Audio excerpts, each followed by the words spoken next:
basically camp Christian music with the hand signals and all this, and we're enjoying.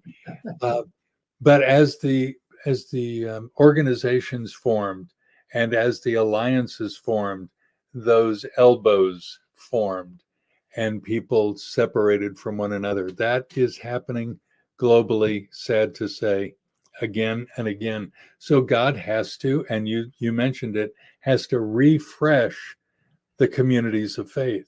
And he does that by shaking.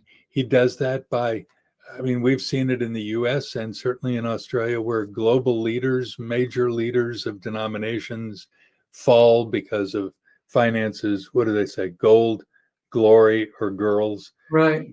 Those are the big three. And look, if somebody gets out of whack, that church dissipates, that church goes through turmoil, and people around say, I'm done with this Christianity. When that happens, then God has to reinvigorate some of those folks, and new growth happens where there had been substantial growth. So that is happening global south. It's happening in Africa. It's certainly happening in China. My goodness, 20,000 people a day being born again in China. You think, how is that? It's that because God pours out his spirit. Yeah, exactly. The Spirit blows where he wills. And thank goodness. There's also something that I think we can see when we look at the growth in China, and the word is the fastest growing church in the world is in Iran, right?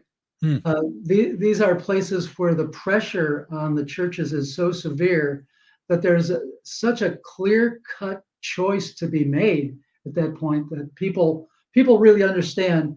You are either throwing in with the Lord as the Lord, or you are going to continue to follow off in the political ways of the society around you. There is a real line drawn. On one side is the darkness, and on one side is the light. Isn't that right?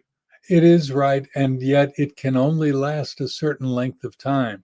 That is, political persecution can have its weight against the people of God too much. Mm-hmm. And we have to keep praying the prayer that Paul sent to Timothy, that we should pray for those leaders and executives and governors and governments, so that we can live a quiet and peaceable life in all godliness in Christ Jesus.